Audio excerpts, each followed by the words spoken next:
গতিকে এতিয়া গতিশীলতাৰ ওপৰত নিৰ্ভৰ কৰি আমি চলিব পৰম্পৰা ধৰ্ম নহয় গতিকে আমি পৰম্পৰা ধৰ্ম আমাৰ এতিয়া বহুত সমাজে ভাবে নাই নাই আমাৰ অতীজৰ পৰা আমি তেনেকৈ চলি আছোঁ আৰু আমি এতিয়া এইবিলাক সলনি কৰিব নোৱাৰোঁ এইটো এটা ডাঙৰ ভুল ধাৰণা এইটো ভুল ধাৰণা শংকৰদেৱে কৈছে তুমি সকলো পৰম্পৰা এৰিবও নালাগে আৰু সকলো পৰম্পৰা তুমি ধৰি থাকিবও নালাগে যিটো পৰম্পৰাত বাস্তৱতা আছে যিটো পৰম্পৰাত শাস্ত্ৰসন্মত দিশ আছে যিটো পৰম্পৰাত দৰ্শন আছে আৰু যিটো পৰম্পৰাত বিজ্ঞান আছে এই চাৰিটা বস্তু যিবোৰ পৰম্পৰাত আছে এই শাশ্বত পৰম্পৰা পৃথিৱী থকালৈকে মানুহ জাতি থকালৈকে এইটো পৰম্পৰা আমি মানি চলিব লাগিব কিন্তু যিটো পৰম্পৰাত এইবিলাক নাই সেইবোৰ পৰম্পৰা আমি এৰিব লাগিব গতিকে ভাগৱতে মাত্ৰ শংকৰদেৱে এই ভাগৱত ৰচনা কৰিছে অসমৰ মানুহ বা ভাৰতৰ মানুহৰ কাৰণে নহয় পৃথিৱীৰ জীৱশ্ৰেষ্ঠ মানুহৰ কাৰণে তাৰ কাৰণে তেওঁ গোটেই মানে মানৱ জাতিক তেওঁ আহ্বান জনাইছে উবা নৰলোক হৰি ভজিউক ধৰা ইটো উপদেশ এৰা আলজাল জীৱা কটকাল জৰা ভৈল পৰৱেশ গতিকে তেওঁ গোটেই জীৱশ্ৰেষ্ঠ পৃথিৱীত য'তেই মানুহ জন্ম নহওক ঈশ্বৰক ভজিবই লাগিব ঈশ্বৰক নভজা মানুহ কেতিয়াও সংস্কাৰ হ'ব নোৱাৰে সি অহা যোৱা কৰি থাকিব লাগিব গতিকে তেওঁৰ সেই যিটো মানৱ জাতিৰ কাৰণে যিটো তেওঁ ব্যৱস্থা দি থৈ গৈছে ধৰ্ম সাহিত্য সংস্কৃতি গীত নৃত্য অভিনয় এতিয়া আপোনালোকে আমাৰ এই শংকৰদেৱৰ দিয়া এই অধিৱেশনবিলাকত দেখিছে নাটঘৰত নাট চলি আছে ভাওনা কৰি আছে গীত গাই আছে কোনোবাই ঈশ্বৰৰ নাম লৈ আছে গতিকে আমাৰ এইখিনি কৰোঁতে আমাৰ কি হ'ব আমাৰ শাৰীৰিক মানসিক বৌদ্ধিক বিকাশ হ'ব বিশ্ববিখ্যাত মানে নাট্যকাৰ শেক্সপিয়াৰে কৈছে mind can be purified by the music body can be purified by the exercise both body and mind can be purified by the dance ji manuhe borgit gabo lokogit gabo harinam gabo ghusha gabo kirtan gabo teor mogos hudhon hoi thakibo aru ji hat sabore muro guno gaya jitu koroi gito nitto nahi taro bhoyo hitu bhoila kitto kito baoi hatotali jitu koria kirtan muro premo bhaboto jar akulo bhoilo mon মাটিত লুটাৰি পৰে যিটো মহাশয় সত্যে সত্যে গলো মই তাহাতে বিক্ৰয় এতিয়া কালিলৈ আমাৰ যি ভাগৱত ভ্ৰমণত যিসকল যাব গীত বাদ্য নৃত্য কৰি তেওঁলোকৰ প্ৰতিটো খোজৰ মূল্য হ'ব কি পদে পদে অশ্বমেধ ফলং প্ৰাপ্নতি নিত্যৈছ সেইকাৰণে আমাৰ বহুত ভকত বৈষ্ণৱে ভাগৱত ভ্ৰমণৰ দিনা আহে অকমান যাতে ভাগৱতৰ লগত আমি ঈশ্বৰৰ গুণনাম গাই যাতে আগবাঢ়ি যাব পাৰোঁ তেতিয়াহ'লে আমাৰ কি হ'ব প্ৰতিটো খোজৰ মূল্য ভগৱন্তে কৈছে মোৰ কামত যদি এটা খোজ দিব পাৰো পদে পদে অশ্বমেধ ফলং প্ৰাপ্নতি নিত্যৈছ গতিকে এই পুণ্যটো আমাৰ জন্ম জন্মান্তৰ কাৰণে যাব এই যুগ ইটো প্লাছ মাইনাছ নহয় এই যুগনীতি কোনে শিকাইছিলে কপিল প্ৰভুৱে তৃতীয় স্কন্ধ ভাগৱতত এইটো আছে কপিল স্বৰূপে আৰু ভৈলা অৱতাৰ লুপ্ত ভৈল জ্ঞানত আকৌ কৰিলা প্ৰচাৰ তোমাৰ প্ৰসাদে যুগ জানি দেৱ হুতি তোমাৰ চৰণ চিন্তি লভিলা মুকুতি কপিলে দিয়া যুগনীতি অৱলম্বন কৰাৰ কাৰণে মানে দেৱহুতিয়ে গতি পালে আমি পাম নে নাপাম এই কথা আমাৰ আজি বিশ্বাস হ'ব লাগিব কি যুগ কৰ্মসু কৌশলম যুগ আজি আপোনালোকে দেখোন বিভিন্ন বজাৰত বস্তু কিনি থাকিব পাৰিলেহেঁতেন আপোনালোক এইসকল যিসকল ইয়াত বহি আছে এয়া যোগ কৰি আছে দেই এইটো আপোনালোকে আজি যুগনীতি অৱলম্বন কৰি আছে কাৰণ আত্মাই পৰমাত্মাৰ কথা শুনি আছে গতিকে আপোনালোকৰ অহা অধিৱেশনলৈ অহাৰ জীৱনৰ সাৰ্থকতা হ'ল কাৰণ এইটো পুণ্য লগত যাব আমি যিমান বস্তু কিনি নিম সেইবোৰ চব এদিন ভাগি যাব নাইকিয়া হৈ যাব গতিকে এইটো আমাৰ পৰকালৰ ধন গতিকে আমাৰ জীৱন সাৰ্থক হ'ল গতিকে সেইটোৱে হৈছে কি কৰ্মসু কৌশলম যুগ যিটো কৌশল অৱলম্বন কৰিলে আত্মাই পৰমাত্মাৰ লগত মানে যোগ কৰিব পাৰে সেইটো হ'ল অক্ষয় পুণ্য আমি সেই নিয়মবিলাক আমি ইয়াৰ পৰা শিকি ল'ব লাগিব গতিকে আমাৰ ভাগৱতে কেৱল মানে জীৱনশৈলীৰ কথা কৈ আছে আমি আইনাখন চাওঁ কি কাৰণে মহাপুৰুষ শংকৰদেৱে উপমা দিছে তুমি জগ জীৱ তোমাক পুজিলে পাই আপোনাক যায় যেন মুখ শ্ৰীক প্ৰতিবিম্ব মুখ দেখয় দৰ্পণ চাই দৰ্পণ মানে আইনাখন চালে আমি স্বাভাৱিকতে নিজৰ চেহেৰাটো কথা জানিব পাৰোঁ মই আগতকৈ শকত হৈছোঁ নে ক্ষীণাইছোঁ নে বগা হৈছোঁ নে ক'লা হৈছোঁ নে মুখত কিবা স্পট পৰিছে নেকি আইন এখন চালে আমি গম পাব পাৰোঁ। ঠিক তেনেকৈ ভাগৱত চালে আমাৰ মন আৰু হৃদয়খনৰ কথা ক'ব পাৰোঁ। মোৰ মনটো ভুল পথে গৈছেনে মানে শুদ্ধ পথত আছে, মোৰ হৃদয়খন মানে শুদ্ধ হৈ আছেনে অশুদ্ধ হৈ আছে। গতিকে ভাগৱত নুশুনা মানুহ যিমান বিদ্যাৱন্ত ধনৱন্ত শ্ৰীমন্ত নহওক, তেওঁ সেইটো পূৰ্ব পুণ্যৰ ফলতহে ভোগ কৰি আছে, কিন্তু পিছৰ জন্মলৈ তেওঁ তললৈ গুচি যাব লাগিব। এই চকৰিটোকে ঘূৰাই আছে দেই, চক্ৰবৎ পৰিৱৰ্তনতে দুখান ইছ সুখান ইছ। এই হৈছে ভগৱন্তৰ মায়া, এয়াই মায়া। গতিকে মাধৱৰ মায়াৰ কমনে পাৱে অন্ত, ঐশ্বৰ্য দৰিদ্ৰ হৈ দুখী ধনৱন্ত। স্বৰ্গীয় নৰকে নৰকীও স্বৰ্গে যায়, সৰ্বকালে সুখ দুখ একো স্থানে নাই। সংসাৰৰ সুখ দুখ জানা হবে মায়া, কিলেকতে অন্তৰে মেঘৰ যেন ছায়া। আকাশত থকা ডাৱৰ বতাহে কোন সময়ত কেতিয়া ওলোৱাই নি ক'ত পেলাব তেনেকৈ যাৰ ঠিকনা নাই। আপোনাৰ কৰ্মফলে জীৱনৰ সুখ দুখ কেতিয়া আঁতৰি যাব তাৰো কোনো সিদ্ধান্ত নাই। এতিয়া ভাগৱতে কৈছে, কৰে শুভা শুভ কৰ্ম গুণৰ ইচ্ছাই, কৰ্মফলে জীৱে সুখ দুখ পায়। আপুনি সুখ দুখ বিচাৰিব নালাগে, সুখ দুখে আপোনাৰ ঘৰ বিচাৰি ফুৰিব। আপুনি আনন্দ বিচাৰিব নালাগে, আনন্দ আপোনাৰ ঘৰলৈ বিচাৰি আহিব। কেনেকৈ? কপিলে কৈছে, মূৰ শুনিৰ মল কথা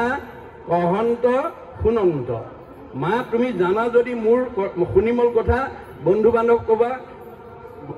ঘৰৰ পৰিয়ালক ক'বা, ওচৰ চুবুৰীয়াক ক'বা, সীমা ঘৰীয়াক ক'বা, আলহী অতিথিক ক'বা। আৰু যদি নাজানা কাণ পাতি শুনিবা, শ্ৰোতা নহ'লে মা তুমি কোনোদিন বক্তা হ'ব নোৱাৰিবা। যি আনৰ ভাল কথা শুনাৰ ধৈৰ্য নাই, সি আনক ভাল কথা কোৱাৰ যোগ্যতা কেতিয়াও আৰ্জন কৰিব নোৱাৰে। মুত বিনে চিত্ত আনৰ দেৱত নেদন্ত, মুত বিনে আন দেৱতাত মনোযোগ নিদিবা। কাৰণ ব্ৰহ্মা আদি কৰি জীৱ যত ৰাম ৰাম ৰাম ৰাম ৰাম মায়া সজ্জা মাজে আশ্ৰয় ঘুমতি যায়। আপুনি মইনো কোন? সৃষ্টিকৰ্তা ব্ৰহ্মা, সংহাৰকৰ্তা শিৱ, পালনকৰ্তা বিষ্ণুকে প্ৰমুখ্য কৰি ৩৩ কোটি দেৱতা ভগৱন্তৰ মায়াত বন্দী হৈ আছে। তেওঁলোক নিজেই আন্ধাৰত আছে। আন্ধাৰত থকা দেৱতাৰ আশ্ৰয় ল'লে কোনোবাই পোহৰ পাব নেকি? আন্ধাৰত বহি থকা মানুহ এজনৰ কাষত কোনোবা বহিলে পোহৰ পাব নেকি? আমি ক'ত বহিব লাগিব? অৰ্জুনক কৈছে, যে মাং প্ৰপদন্তে মায়া মেতাম তৰন্তিতে। হে অৰ্জুন, মই পোহৰ, মই শাশ্বত, মই সনাতন, মই ব্ৰহ্ম। গতিকে মোৰ কাষত যেতিয়ালৈকে তুমি আশ্ৰয় নল'বা, তেতিয়ালৈকে মোৰ সৃষ্ট দুখ দুৰ্গতি বা তুমি উদ্ধাৰ হ'ব নোৱাৰিবা। যেতিয়া মোৰ আশ্ৰয় ল'বা, পৰম আনন্দ আহি মনত মিলাই। আপুনি সদায় ৰাতিপুৱা গধূলি ঈশ্বৰৰ কথা এটা ক'বলৈ যত্ন কৰক। কোৱাৰ লগে লগে আপোনাৰ জীৱনলৈ আনন্দ নিজে নামি আহিব। আৰু আপুনি যেতিয়া আনৰ সমালোচনা কৰিব, আনক দুখ দিব, আঘাত দিব, অন্যায় কৰিব, ঠগিব, তেতিয়া আপোনাৰ পাপায় পৰপীড়নম। ভগৱানে কৈছে, কাক ঠগিছা? যত দেখা ভূত প্ৰাণী সবা হাকে বিষ্ণু মানি, হিংসা এৰি কৰা উপকাৰ। মই চবতে আছো, তুমি কাক হিংসা কৰিবা? মোকেই হিংসা কৰিবা, মোকে দুখ দিবা, মোকে আঘাত দিবা, মোকে ঠগিবা, মোৰে সীমা ঠেলি পেলাই ধনী হ'বলৈ যত্ন কৰিবা। আকৌ মই তোমাক ভালকে ৰাখিব লাগে? নহ'ব। ভাগৱত শুনি এইবিলাক নিয়ম এৰিব লাগে। ভাগৱত কিয় শুনিব লাগে? বেয়া এৰি ভাল ল'বৰ কাৰণে। কপিলে কৈছে, জীৱৰ দুৰ্ভেদ্য পাশ সংগক কহয়, কিন্তু দুৰ্জনৰ সং তেজিবে লাগয়। যে মা তুমি জীৱনত যদি ভাল মানুহ হ'ব খুজিছা, বেয়া মানুহৰ সংগ ত্যাগ কৰিবা। সেই সংগ নিতে যদি কৰে সাধুত, মুখ্যৰ দুৱাৰ দেৱে হৈ মুকুত। আজিৰ দৰে যদি আমি সাধুৰ সময়ত এক ক্ষণ মনত ৰাখিব, একক ক্ষণ মানে যিটো শুনে কৃষ্ণ কথা, এক ক্ষণ মানে 4 মিনিট। দাৰ্শনিকৰ অভিমত 4 মিনিট সময় আমি 24 ঘণ্টাত ঈশ্বৰৰ কথা পাৰিলে ক'ব, নহ'লে শুনিব, নহ'লে গাব। 4 মিনিট সময় যদি আমি 24 ঘণ্টাত ভগৱানৰ কাৰণে দিব পাৰোঁ, আমাৰ জীৱনটো সাৰ্থক হ'ব। যদি 4 মিনিট সময় দিব নোৱাৰোঁ, তেতিয়া অৰ্জুনক কৈছে, আৰু হেৰা শুনা তুমি, একবিনে নহ দুই, অবিদ্যা মায়াত ভিন্ন দেখি। হে অৰ্জুন, তুমি মই একেটাই। মায়াত থকাৰ কাৰণে মানুহে আমাক দুটা দুটা বুলি ভাবে। মোৰ অংশ জীৱ তুমি, মই আত্মা অন্তৰ্যামী, এই হেতু তুমি মই সখী। তুমি মোৰ অংশ জীৱ অৰ্জুন, সেইকাৰণে তোমাক মই সখী বুলি কওঁ। গতিকে সাৰথীৰ কহো ভেদ, লোৱাত আৰু পৰিছেদ আনে নজানয় মহামতী। যিগোটা যে মহাৰথী ৰথেশ্বৰী কৰাগতি, ৰথ কোনো চলাৱে সাৰথী। তুমি যিখন ৰথত উঠি মহাৰথী হিচাপে যুদ্ধত অৱতীৰ্ণ হৈছা, কৰ্মত অগ্ৰগতি হৈছে, সেই ৰথখন মই পৰিচালনা কৰি আছো। সকলো সময়তে মনত ৰাখিবা। অৰ্জুনক সতৰ্ক কৰি দিয়া মানে অৰ্জুনক বেছ কৰি লৈছে, আধাৰ ৰূপে লৈছে। আমাক কৈ আছে, যদি অৰ্জুনৰ ৰথখন যদি ভগৱানে চলায়, আমাৰ ৰথখন কোনে চলাইছে? আমাৰ ৰথখনৰ নাম কি? দেহ ৰথ। ঘোৰা মন ইন্দ্ৰী প্ৰাণ সেনাগণ বিষয় অৰণ্য শৈলতা গতিকে আমাৰ এই দেহটোক ৰথ বুলি কৈছে আৰু মনক ঘোৰা বুলি কৈছে আৰু দশ ইন্দ্ৰিয়বিলাকক তেওঁ লগৰীয়া বুলি কৈছে এই লগৰীয়াবিলাকৰ লগ পাই আমি বিষয়ৰ চিন্তাত ইমান বিমুগ্ধ হৈ গৈছো যে যিজন থকাৰ কাৰণে চকুৰে দেখিছোঁ কাণেৰে শুনিছোঁ মুখেৰে খাইছোঁ হাতেৰে কৰিছোঁ ভৰিৰে গৈছোঁ অৰ্থাৎ মই জীয়া মানুহ হৈ আছোঁ সেইজনৰ কথা শুনিবলৈ সেইজনৰ কথা ভাবিবলৈ সেইজনৰ স্থানলৈ যাবলৈ সেইজনৰ কৰ্ম কৰিবলৈ যাৰ আজৰি নাই তাৰ এই দেহ ৰথখন কেতিয়াও ভালকৈ নচলিব বুলি কৈছে কোনে ধৰিব কেনেকৈ অৰ্শ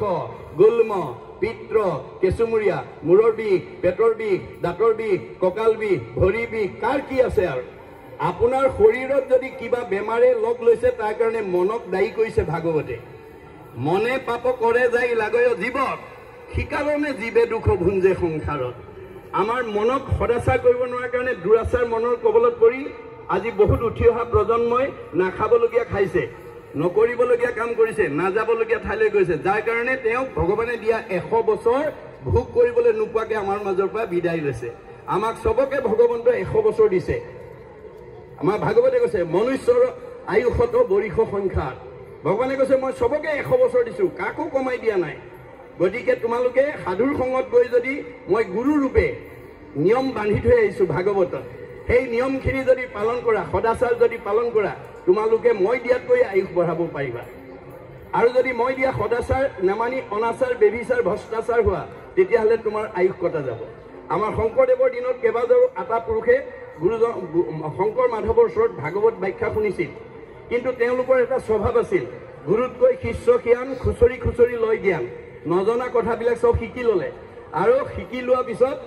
শিকাওঁতা মাধৱদেৱ 107 বছৰ জীয়াই থাকিল শিকাওঁতা শংকৰদেৱ 120 বছৰ তেওঁলোকৰ পৰা শিকা বদলা এটা আমাৰ বৰনাৰায়ণপুৰত জন্মগ্ৰহণ কৰা বদলা এটা 130 বছৰ ৰাম এটা 140 বছৰ মথুৰা দাস এটা 151 বছৰলৈ আয়ুস বঢ়ালে এই উপৰঞ্চি বয়সবিলাক ক'ৰ পৰা পাব আমাৰ যিবিলাকে অনাচাৰ বেভিচাৰ ভ্ৰষ্টাচাৰ কৰিব যিবিলাকে ঈশ্বৰৰ কথাৰ পৰা আঁতৰি থাকিব তেওঁলোকৰ পৰা আয়ুস কাটি আনি এইবিলাকক দি দিব সেইকাৰণে অৰ্জুনক কোৱাৰ চলে কৈছে যে হেৰা অৰ্জুন তুমি মানে চাৰিমুঠি জীৱৰ ভিতৰত সৰ্বশ্ৰেষ্ঠ উপাধি পালা মনক সংযম কৰিবা ইন্দ্ৰিয় সংযম কৰিবা নহ'লে আহিল কণা গোল কণা খাগৰি কাটিল 3 কণা তোমাৰ মানৱ জন্ম ধৰাৰ সাৰ্থকতা নহ'ব তেতিয়া অৰ্জুনে প্ৰতিবাদ কৰিছে কি বুলি অহেন শুনি অসন্তোষ কৰন্ত অৰ্জুন অইন্দ্ৰিয়ক বৈশ্য কৰি বাক পাৰে কোন কাৰ খাদ্য আছে ইন্দ্ৰিয়ক বৈশ্য কৰিব নাই নাই মই তোমাৰ এই প্ৰস্তাৱটো মোৰ কাৰণে গ্ৰহণযোগ্য নহয় তে কৃষ্ণই হাঁহি পেলাই উত্তৰ দিছে কৃষ্ণ বোলে সখী তুমি নকৰিবা ভয় অভ্যাসতে ইন্দ্ৰিয় বৈশ্য আপুনি ভয় নকৰিবা অভ্যাস কৰা আপোনালোকে 4 দিন যদি নামঘৰত আহি বহি বহি ভাগত শুনি থাকে ইদিনতকৈ সিদিন সিদিনতকৈ সিদিন বেছিকৈ বহি থাকিলেও আপোনাৰ মানে ভাগৰ নলগা হৈ যাব কষ্ট নোপোৱা হ'ব মনত ৰাখিব অৰ্জুনক কৈছে শৰীৰত চাহি শ্ৰেষ্ঠ জাতৰ ইন্দ্ৰিগণ ইন্দ্ৰিয়ত কৰি শ্ৰেষ্ঠ জানিবাহা মন মনত অধিক বুদ্ধি কহিলো তোমাক সবাতো অধিক শ্ৰেষ্ঠ আত্মা বুলি যাক আত্মাত ৰহিলে মন বিষয় উদাস আপুনি হৈবে কনাশ কাম অভিলাষ গতিকে আপোনাৰ এই শৰীৰটোতকৈ ইন্দ্ৰিয়বিলাক শ্ৰেষ্ঠ ইন্দ্ৰিয়তকৈ মন শ্ৰেষ্ঠ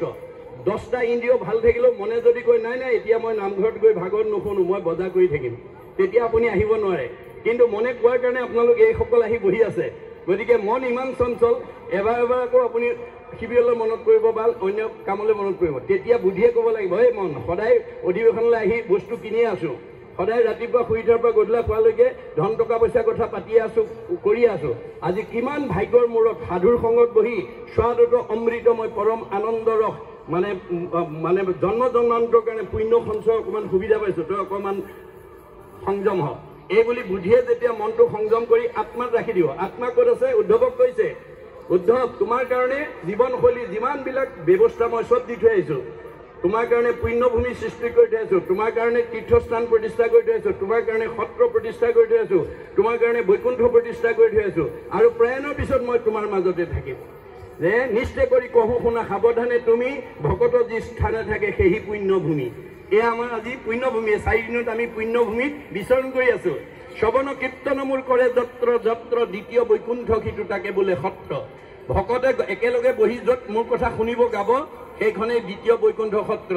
নহং তিষ্টামি বৈকুণ্ঠে যোগীনাং হৃদয়ে নচ মদ ভক্তা যত্ৰ গায়ন্তী তত্ৰ তিষ্টামি নাৰদ মোক বৈকুণ্ঠত নাপাবা নাৰদ যোগীৰ হৃদয়ত মই নাথাকো মোৰ ভকতে য'ত মোৰ গুণনাম গায় মই তাতেই থাকো এইটো হিন্দু দৰ্শন নহয় বাইবেলতো কৈছে হুৱেৰ টু অৰ মোৰ এছেম্বল যি ঠাইত দুজন বা তাতকৈ অধিক মানুহ গোট খায় ইন মাই নেম মোৰ নাম লয় আই এম দেয়াৰ মই তাতেই থাকো গতিকে এয়া আজি ভগৱান থকা ঠাইত আমি বহি আছো গতিকে আমি পুণ্যভূমিত আছো গতিকে তেওঁ কৈছে যে মই প্ৰাণৰ পিছত তোমাৰ মাজত থাকিম ক'ত থাকিম তিৰুদ্ধায় প্ৰবিষ্টয়ম শ্ৰীমদ ভাগৱত নৰ্বম তে নয় বাংময় মূৰ্তি প্ৰত্যক্ষ বৰ্ততে হৰৈ শ্ৰৱণাত সেৱনাত দৰ্শনাত পাঠাত পাপনাশিনী যে মই প্ৰাণৰ পিছত শব্দ ব্ৰহ্ম ৱৰ্ড ইজ গড শব্দ ব্ৰহ্ম অবিনাশী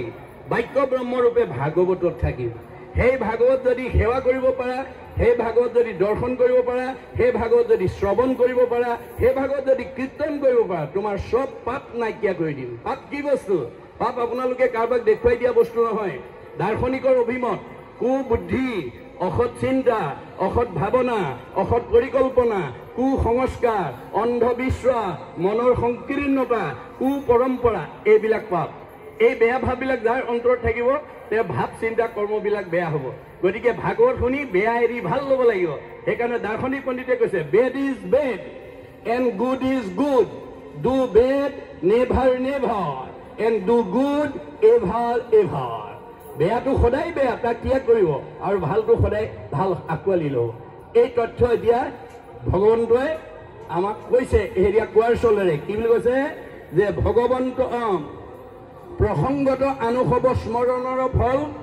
ভগৱন্ত দেৱতাক বুলন্ত সকল যে ভগৱন্তৰ গুণনাম স্মৰণ কৰিলে কি হয় তেওঁ কৈছে মোৰ প্ৰিয় বনমালা শ্ৰীবৎস কৌষ্টুভ কৌমদকী গদা মোৰ পৰম বল্লভ এইবোৰ তেওঁ মানে 32 অলংকাৰ কথাবিলাক কৈ আছে তেওঁ শৰীৰত তেওঁ যিবিলাক পৰিধান কৰি আছে সেইবিলাক যদি সেইটো হৈছে কি আমাৰ ভজনৰ ৰূপ যেতিয়া ধাৰণ কৰিব মুখে কৃষ্ণ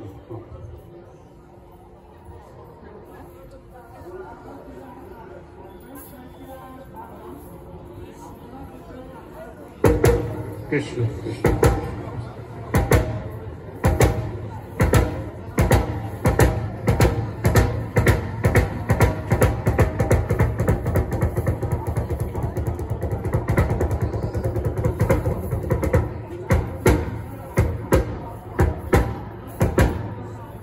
এতিয়া ভগৱন্তই নিজে দেহৰ অৱয়ৱটোৰ কথা কৈ আছে কি বুলি কৈছে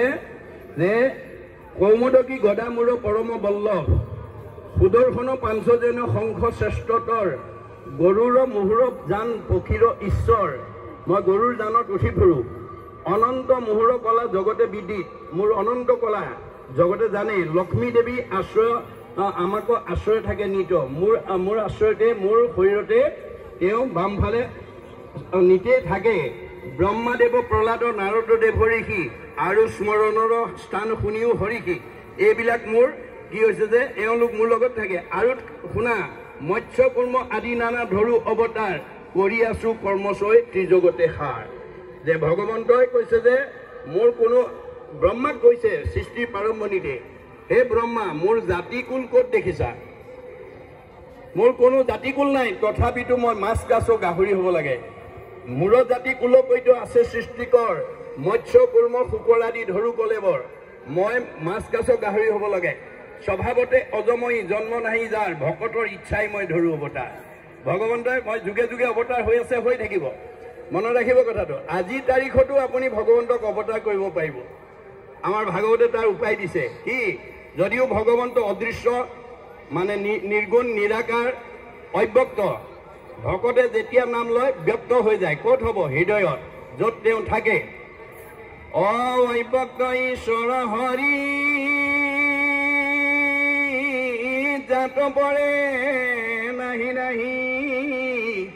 পৰম পুৰুষ ভগৱান ও ভক্তজনে লৈলে নাম পূৰ্ণ কৰি মন কাম অন্তৰতে দেই সমিধান আপোনাৰ হৃদয়তে ভগৱন্তে উপায় দি দিব আপুনি সমস্যাটোত পৰি একান্ত মানে তেওঁক চিন্তা কৰিব লাগিব প্ৰভু মোৰ এই সমস্যা হৈছে মোৰ এই সমস্যাটোৰ পৰা তুমি উদ্ধাৰ নকৰিলে মোৰ বিকল্প নাই লগে লগে আহি যাব আহি আপোনাক কৈ দিব কাৰ ওচৰলৈ গ'লে আপোনাৰ সমস্যাটো সমাধান হ'ব অথবা নিজে প্ৰতিনিধি পঠাই দিব যেনেকৈ ব্যাসদেৱৰ ওচৰলৈ নাৰদক প্ৰতিনিধি পঠাই দিছে মনত ৰাখিব ব্যাসক ভগৱন্তই বিদগ্ধ পণ্ডিত বেদজ্ঞ শাস্ত্ৰজ্ঞ টীকালজ্ঞ ধ্যানত ভগৱানক সাক্ষাৎ কৰিব পৰা যোগ্য ব্যক্তি কৰি পঠাইছিল তথাপিতো তেওঁ ভগৱানে দিয়া প্ৰতিভাটো প্ৰয়োগ কৰিব নজনাৰ কাৰণে জীৱন্ততে অসুস্থতাত কাল কটাব লগা আছিল যাৰ কাৰণে দিনে পূৰ্বতে পৰা সৰস্বত ঋষি বদৰিকা শ্ৰমত আচন্ত ব্যাস বসী কেনেকৈ আছে উগুল থুগুল মন নাহি সুখ শান্তি নপান্ত উপায় একো মনে গুণী গান্থি উগুল থুগুল মন এটা লৈ বহি আছে আৰু কিয় তেওঁ সেই অশান্তি ভাৱটোৱে মনত প্ৰতিক্ৰিয়া কৰিছে ভাবি চিন্তি উত্তৰ বিচাৰি পোৱা নাই ফলত কি কৰিছে অধু মুখে আছে বসি হুয়া নিশবদ সেই বেলা তৈতে আহি মিলিল নাৰদ লাগে লাগে নাৰদক পঠাই দিছে যোৱা মোৰ ভকত বিপদত পৰিছে আঙুলিয়াই দিয়া ক'ত ভুল হৈছে আহি গ'ল ব্ৰহ্মা হাতে বিনা যন্ত মুখে ৰাম নাম হৃদয়ত কৃষ্ণমূৰ্তি স্ফূৰ্তিয় বিশ্ৰাম নাৰায়ণ নাৰায়ণ আহি গ'ল তেওঁক আনন্দমূৰ্তি দেখালৈকে সঁচকিত আহা আহা দেৱঋষি পাদ্য অৰ্ঘ্য আচমনি লৈ আসনত বহুৱাই কৈছে উদ্দেশ্য ব্যাখ্যা কোৱা পাদ্য অৰ্ঘ্য মনত ৰাখিব পাদ্য মানে ভৰি ধোৱা পানী অৰ্ঘ্য মানে মুখ ধোৱা পানী আমি ভকতক ভৰি ধোৱা পানীয়ে মুখ ধুবলৈ দিব নালাগে বেদৰ মতে মুখ ধোৱা পানীৰ পাত্ৰ এটা বেলেগকৈ ৰাখিব লাগে আমি নজনাৰ কাৰণে কিছুমানে এতিয়াও ভৰি ধোৱা পানীয়ে ভকতক মুখ ধুবলৈ দিয়ে সেইটো পাৰিলে সংস্কাৰ কৰিব যিহেতু আমি ভাগত শুনিছোঁ গতিকে তেওঁ আহি পেলাই ক'লে যে এতিয়া তুমি উদ্দেশ্য কোৱা তেতিয়া তেওঁ ক'লে মই উদ্দেশ্য কোৱাৰ আগতে তুমি মোক কোৱা যে তোমাক ভগৱন্তৰ বিদগ্ধ পণ্ডিত বেদজ্ঞ শাস্ত্ৰজ্ঞ টীকালজ্ঞ ধ্যানত তুমি ভগৱানক সাক্ষাৎ কৰিব পৰা দক্ষ ব্যক্তি কৰি পঠাইছিল তৎসত্বেও তুমি কিয় মন মাৰি আছা সেইটো কথা মোৰ আগত কোৱা তেতিয়া নাৰদে ক'লে যে তেতিয়া ব্যাসে ক'লে হে দেৱঋষি মই নিজেই নাজানো মোৰ ক'ত ভুল হৈ গ'ল তুমি অৱতাৰী পুৰুষ হিচাপে মোক আঙুলিয়াই দিয়া এই বাক্যষাৰত ব্যাসে আমালৈ কি এৰিছে দাস্যত্ব ভাৱ মনত ৰাখিব যে 24 অৱতাৰৰ ভিতৰত তেওঁ নিজেও এজন অৱতাৰী পুৰুষ কিন্তু প্ৰাধান্য কাক দিছে নাৰদক এইটো হৈছে দাস্যত্ব ভাৱ নৰ্মতা ভাৱৰ এটা সুন্দৰ প্ৰতিচ্ছবি সেইকাৰণে দাৰ্শনিক পণ্ডিতে কৈছে আমাক to become great one we must be humble আপুনি সমাজত এজন শ্ৰেষ্ঠ মানুহ হিচাপে পৰিচয় দিবলৈ হ'লে আপুনি নম্ৰ স্বভাৱৰ হ'বই লাগিব আপুনি সাৱলীল স্বভাৱৰ হ'বই লাগিব আপুনি অহংকাৰী মানুহক কেতিয়াও কোনো সমাজে তেওঁক মানে স্থিতি নিদিয়ে বা তেওঁক মান্যতা নিদিয়ে গতিকে ব্যাসে সেই আদৰ্শটো আমালৈ এৰিছে তেওঁ নিজেও 24 অৱতাৰৰ অন্যতম অৱতাৰ হৈ নাৰদক কৈছে তুমি অৱতাৰী পুৰুষ হিচাপে মোক আঙুলিয়াই দিয়া তেতিয়া নাৰদে কি বুলি ক'লে নাৰদ বদতি শুনা মহামুনি ব্যাস তুমি হে কৰিলা সবে জগতকে নাশ তুমি গোটেই জগতখনক বিপথে পৰিচালিত কৰিলা কেনেকৈ নিৰন্তৰে পশুৰ লোৱাইলা তুমি প্ৰাণ নাহি মন্দ কৰ্ম আৰু ইহাৰ সমান তুমি নিৰন্তৰে মানুহক পশু বলি দি পেলাই ধৰ্ম আচৰণ কৰিবলৈ কয় ইয়াতকৈ আৰু বেয়া